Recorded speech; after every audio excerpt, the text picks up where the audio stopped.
7h, 10h sur Radio Courtoisie, ligne droite, Maud Koffler. Bonjour Arthur. Bonjour Maud. Ce matin on parle immigration, je crois. Ouais, on va parler de l'immigration parce que vous avez vu que l'Allemagne, la semaine dernière, à la surprise de tous, a décidé de réactiver ses frontières dans l'espoir de maîtriser l'immigration. Alors la Suède, quant à elle, semble amorcer une politique d'aide au retour également. La Hongrie, de son côté, a rappelé sa volonté de ne pas subir les vagues migratoires. Quant à l'Italie, on la connaît, sa politique mise de l'avant pour contenir l'immigration illégale, et ça semble en plus fonctionner. Donc on peut se demander légitimement si on assiste à un tournant européen sur la question migratoire. Alors du côté de nos amis teutons, on a tout simplement dit, on va tout simplement dire qu'ils appliquent le programme du RN, programme que la majorité de la classe politique, LR compris, avait décrété qu'il était impossible de mettre en œuvre, pardon. Pourtant, il s'agit juste de rétablir des frontières, des points de contrôle, bref, tout ce que des pays européens ont fait pendant des siècles. Si on regarde du côté des Bataves, eux, c'est le programme de reconquête. Le but, c'est de rendre le pays le moins attractif possible pour les immigrés, même les demandeurs d'asile.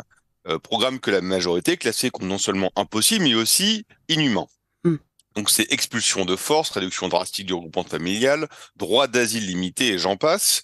Si on va du côté de la Suède, c'est la remigration par le pognon. Il file jusqu'à 30 000 euros par personne pour repartir. Alors, ok, tout n'est pas parfait, comme la reconduite des bateaux à leur port d'origine, le pilonnage des ONG complices, mais disons qu'on part tellement de loin que déjà on va se contenter de ça. Alors les revirements, on les connaît, qu'on connaît les raisons, percer des partis dits populistes, qui n'est pas sans lien évidemment avec les drames et les attentats, dont celui de Solingen il y a quelques jours en Allemagne, au Festival de la diversité, ça ne s'invente pas, qui a fait 3 morts et 8 blessés. Donc la question qu'on peut se poser, c'est est-ce que cette vague va toucher la France? Et c'est-à-dire, est-ce que cette vague va toucher la France, donc inverser notre politique migratoire depuis des décennies? Alors, le problème, c'est qu'en France, déjà, on est super fort pour inventer des scénarios.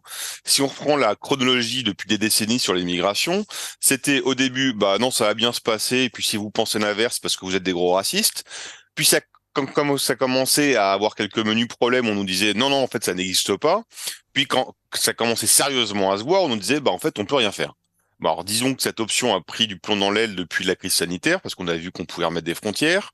Mais si on revient à nos pays européens, malheureusement, la France n'est ni l'Allemagne, ni la Suède, ni le Danemark. Quant à la Pologne, la Hongrie, l'Italie, je cite même pas parce que nos dirigeants les considèrent encore comme des fascistes, donc vont pas prendre exemple sur eux, évidemment.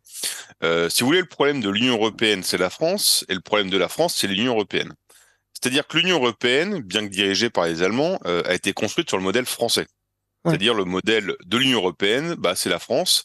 C'est un modèle jacobin, pyramidal, où le sommet décide de tout, et les gens du bas, comme disait Barnier, ce qui est assez cocasse parce qu'il pense en appartenir alors qu'il a quand même toute fait sa carrière entière en politique, sont considérés encore plus bêtes que les idiots du village.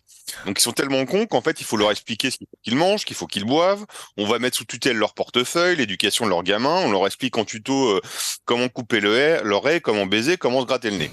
Donc on produit le jacobinisme, et le jacobinisme, pour exister, a besoin d'idéologie. Si vous voulez, le jacobinisme crée l'idéologie, et puis pour se maintenir, ils ont besoin d'encore plus d'idéologie.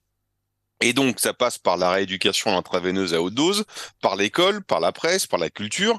Et si vous grognez un peu fort, on va même vous trouver un strapontin à côté des bancs déjà bien chargés d'un tribunal. Alors, si vous voulez, le principe, c'est que des lieux de pouvoir sont détenus par des gens qui sont non élus et qui sont furieusement idéologisés.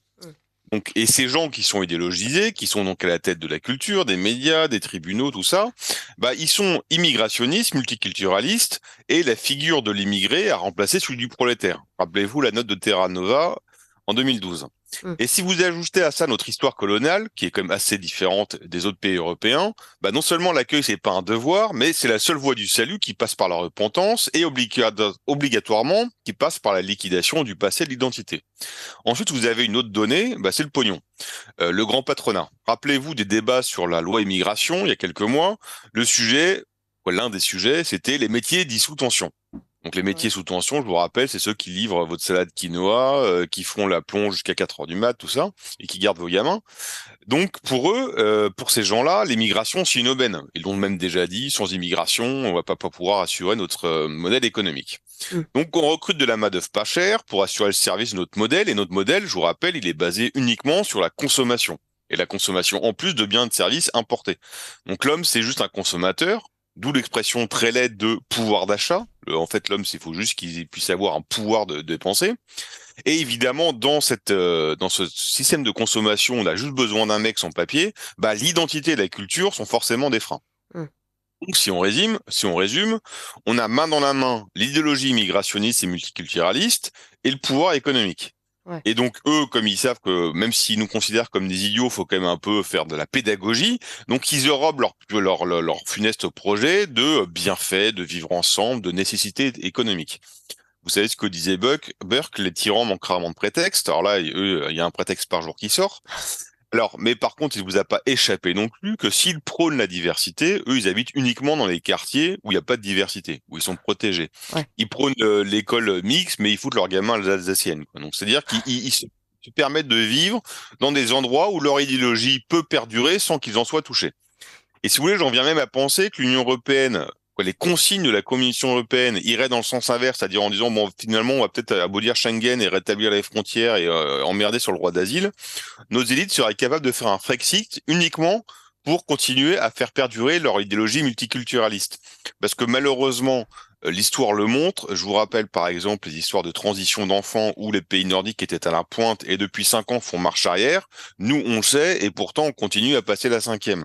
C'est le problème de la France. Elle préfère toujours l'idéologie à l'expérience et avant que les faits la persuade de changer d'avis, il faut beaucoup, beaucoup, beaucoup de catastrophes et des catastrophes qui concernent directement les élites qui nous dirigent. Bien, merci beaucoup Arthur de Vatrigan. J'aimerais simplement avoir votre avis sur une petite séquence ce week-end. C'est la venue de Dominique de Villepin à la Fête de l'Humanité, hein, quasiment sous les acclamations. On pouvait s'y attendre ça à la visite Ah de bon, on Dominique pouvait Villepin? s'y attendre, oui, il a quand même montré des signes depuis quelques mois. À chaque époque, il faut son collabo. Bah, Dominique Villepin prend son rôle à cœur et le fait très bien. Après, Villepin, faut pas oublier qu'il bosse pour des puissances étrangères. Oh, oh, oui, Hein, oui. voilà. Quand on bosse avec le Qatar, tout ça, bah forcément, les Ça thèses justifie pas idéologiques mal et de choses. politiques de la France insoumise, bah, on peut aller faire des papouilles au coco et dire que finalement l'immigration, tout ça, c'est bien. Si on a un gros chèque et des Rolex, ça passe. Hein. On se fait acheter pour pas cher. Au Bon, moins, ben les voilà. collabos en 40, ils se faisaient payer moins cher, quoi. Et si vous vous rappelez d'ailleurs la conclusion je ferai peut-être montrer ça à Villepin, la dernière page du dernier livre de Drieux La Rochelle où il expliquait qu'il a joué, qu'il a perdu, et maintenant il attend la mort. C'est quand même un peu plus de gueule que récupérer des Rolex. Voilà, ça c'est fait. Merci beaucoup Arthur de Vatrigan. On vous retrouve la semaine prochaine. À bientôt!